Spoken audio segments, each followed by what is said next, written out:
ओम एक दंत महाबुद्धि सर्व सौभाग्यदायक सर्व सिद्धि करो देवो गौरी पुत्रो विनायक। भगवान श्रीमन महागणाधिपते नमः। जय श्री कृष्णा। राधे राधे। लक्ष्मी नारायण भगवान की जय। गुरुर् ब्रह्मा गुरुर् विष्णु गुरुर्देवो महेश्वरा गुरुर साक्षात परम ब्रह्म तस्मै श्री गुरुवे नमः। आज हम त्रयोदश अध्याय का श्रवण करेंगे। आइए प्रभु के श्री चरणों का ध्यान करते हुए पाठ प्रारंभ करते हैं। 13वां अध्याय।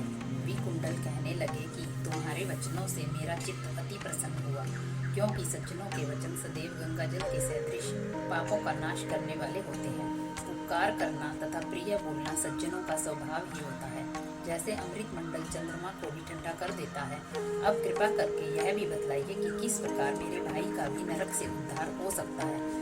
तब दूत कुछ देर ज्ञान दृष्टि से विचार कर मित्रता रूपी रस्सी से बंधा हुआ बोला कि हे वैश्य, यदि तुम अपने भाई के लिए स्वर्ग की कामना करते हो तो जल्दी ही अपने 8 जन्म के पुण्य फल को उसके निमित्त अर्पण कर दो। तब विकुंडल ने कहा कि हे दूत, वह पुण्य क्या है और मैंने कौन से जन्म में और कैसे किया है, सो सब बतलाओ, फिर भी मैं अपना पुण्य अपने भाई को दे दूंगा। दूत कहने लगा कि हे वैश्य, सुनो, मैं तुम्हारे पुण्य की सब कथा कहता हूँ। पूर्व समय में मधुवन में शाल्की नाम का एक ऋषि था। वह बड़ा तपेश्वरी, ब्रह्मा के समान तेज वाला, नवग्रह की तरह उसकी स्त्री रेवती के 9 पुत्र थे, जिनके नाम ध्रुव, शशि, बुध, तार, ज्योतिमान थे। इन 5 ने गृहस्थ आश्रम धारण किया तथा निर्मोह, जितमाये, ध्यान निष्ठ और गुणातक यह 4 संन्यास ग्रहण करके वन में रहने लगे। यह शिखा सूत्र से रहित पत्थर और सोने को समान समझते थे। जो कोई अच्छा या बुरा उनको अन्न देता वही खा लेते, और कोई कैसा भी कपड़ा दे देता था उसको ही पहन लेते थे। सदैव ब्रह्म के ही ध्यान में लगे रहते। इन 4 ने व्रत, शीत, निद्रा और आहार सबको जीत लिया। बस चर और अचर को विष्णु का रूप समझते हुए मौन धारण करके संसार में विचरते थे। ये 4 महात्मा तुम्हारे घर आए। जब तुमने मध्याह्न के समय भूखे प्यासे इनको आंगन में देखा तो तुमने गदगद कंठ से आंखों में आंसू भरकर इनको नमस्कार करके बड़ा आदर सत्कार किया।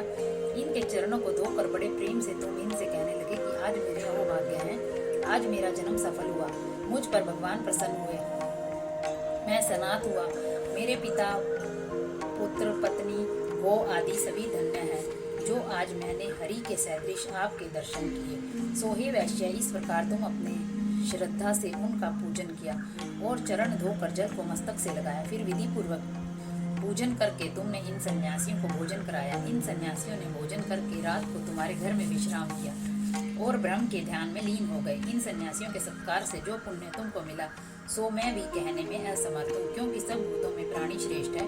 प्राणियों में बुद्धि वालों में मनुष्य, मनुष्यों में ब्राह्मण, विद्वानों में पुण्य आत्मा और पुण्य आत्माओं में ब्रह्म ज्ञानी सर्वश्रेष्ठ हैं। ऐसी ही संगति से बड़े बड़े पाप नष्ट हो जाते हैं। यह पुण्य तुमने अपने 8वें जन्म में किया था। सो यदि तुम अपने भाई को नरक से मुक्त कराना चाहते हो तो यह पुण्य दे दो। सो दूत के ऐसे वचन सुनकर उसने प्रसन्न चित्त से अपना पुण्य अपने भाई कुंडल को दे दिया और वह नरक से मुक्त हो गया और दोनों भाई देवताओं से पूजित किए गए। तब दूत अपने स्थान को चला गया। इस प्रकार वैश्य के पुत्र विकुंडल ने अपना पुण्य देकर अपने भाई को नरक की यातना से छुड़वाया। सो हे राजन, जो कोई इस इतिहास को पढ़ता या सुनता है वह 1000 गोदान का फल प्राप्त करता है। माघ मास के महात्म्य का वर्णन करते हुए पद्म पुराण में कहा गया है कि पूजा करने से भी भगवान श्री हरि को इतनी प्रसन्नता नहीं होती जितनी कि माघ मास में स्नान करने से होती है। इसीलिए सभी पापों की मुक्ति और भगवान श्री हरि की प्रसन्नता प्राप्त करने के लिए प्रत्येक मनुष्य को माघ स्नान अवश्य करना चाहिए। यदि पूरे मास स्नान न कर सके तो 5 दिन या कम से कम 3 दिन स्नान अवश्य ही करना चाहिए। राधे राधे। जय श्री कृष्णा।